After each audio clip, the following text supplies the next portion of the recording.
is Julia. Before we start the book, please subscribe and like my video.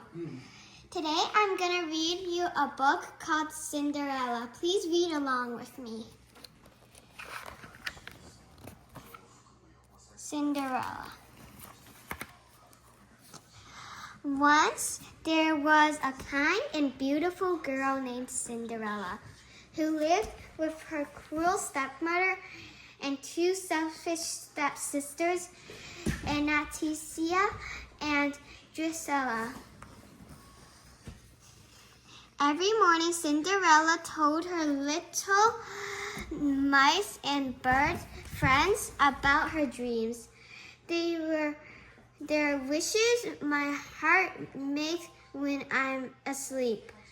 If I believe in them someday, they'll come true.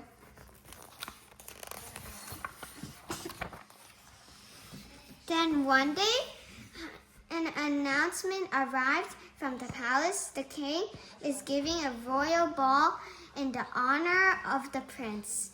Every maiden in the kingdom is commanded to come. The stepsisters were thrilled, and so was Cinderella, every maiden. That means I can go too. Her stepsisters laughed, but her stepmother smiled slyly. You may go, Cinderella, if you do all your work, and if you find something suitable to wear.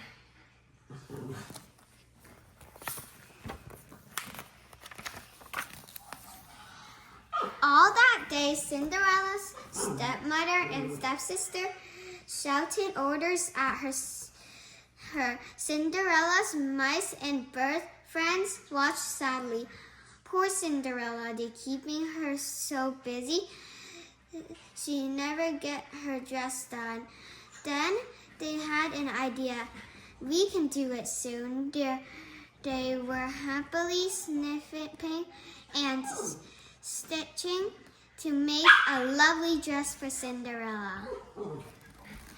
When evening came, tired Cinderella fought up the stairs to her tiny attic room.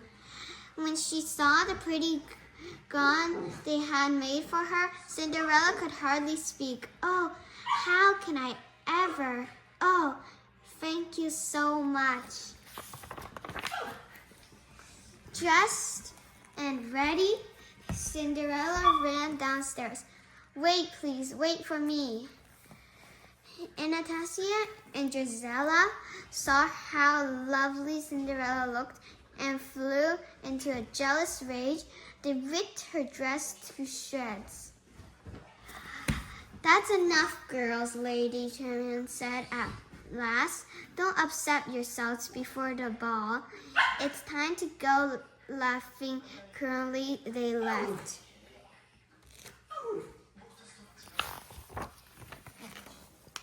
First, we need a pumpkin and some mice. Wait, not here. Oh. Cinderella was heartbroken. She ran into the garden, weeping. It's no use. There's nothing left to believe in. Suddenly, she heard a cheery voice. Nonsense, child. If you didn't believe, I wouldn't be here. And here I am. Cinderella looked up and saw an older woman smiling at her. I'm your fairy godmother. Dry your tears. We must hurry. First, we need a pumpkin and some mice. Now for the magic words. Bibbidi bobbidi boo. With a wave of her wand, the fairy godmother turned the pumpkin into a coach and the mice into white horses. The fairy godmother hurried Cinderella to her coach. But my dress. Yes, it's lovely. Good heavens, child. You can't go in that. You need a dress. Well, gone this will be. Bibbidi bobbidi boo. The fairy godmother waved her hand and Cinderella changed into a shimmering gown on her face. on her feet. Two dainty glass slippers twinkled like stars. Oh, it's like a wonderful dream come true.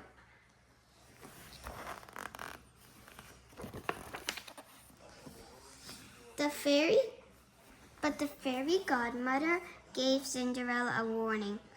Oh, the stroke of 12. The spell will be broken and everything will be as it was before. Cinderella blew the fairy godmother a kiss, and the coach sped away toward the castle. Meanwhile, at the ball, the Grand Duke and the King watched the prince greet one maiden after another with a polite and bored impression. Then suddenly a hush fell over the ballroom. The prince looked toward the grand entrance. A lovely girl in a dress the color of moonlight stood there with all eyes on her. It was Cinderella, but her stepmother and stepsister didn't recognize her. I don't know, but she seems familiar. Prince Charming knew he'd found the girl of his dreams. May I have this dance? As the music played, they waltzed around the ballroom and out into the garden. Soon enough, the castle clock began to chime. Oh my goodness, it's midnight. I must go. Goodbye.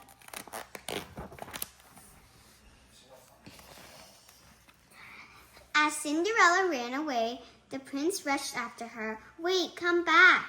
Don't even know your name. Cinderella darted from the ballroom and raced down the palace steps, losing a glass slipper on the way. The clock chimed on. Cinderella jumped into her coach and sped away. Suddenly, the spell was broken. The coach became a pumpkin, the horses used back into mice, and Cinderella was again dressed in rags.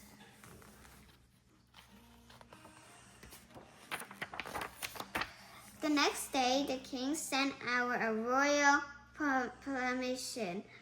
Every maiden in the kingdom must try on the glass slipper.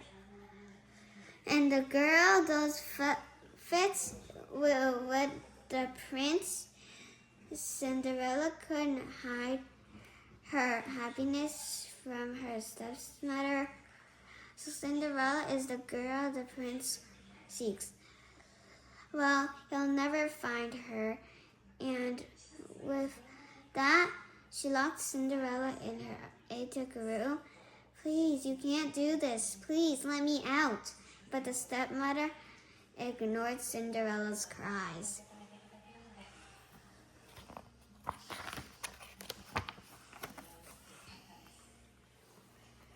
Before long, the Grand Duke and a royal footman arrived with the glass of slipper.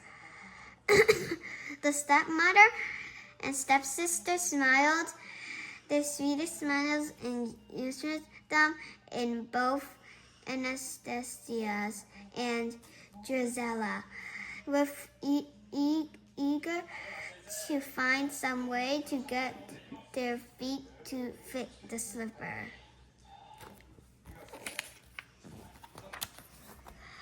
But thought they pushed and shoved, neither of the stepsisters could squeeze a foot into it. I don't understand why. It always fit perfectly before. Meanwhile, Cinderella and my friends struggled to get the key out of the stepmother's pocket without her noticing. Then they had to lug it all the way upstairs to the attic. Fist away, up, up, up with it. Gotta hurry. They slid it beneath Cinderella's door. She was free. Downstairs, Downstairs, the Grand Duke knew neither stepsisters was the girl he saw. Are there any other maidens in the household? There is no one else, Your Grace. Just as he turned to leave, Cinderella ran downstairs. Your Grace, may I try it on? As the footman carried the slipper to Cinderella, the stepmother tripped him and he fell. The slippers smashed into 100 pieces. The Grand Duke was horrified. Cinderella smiled and reached into her pocket. Perhaps I can help. You see, I have the other slipper.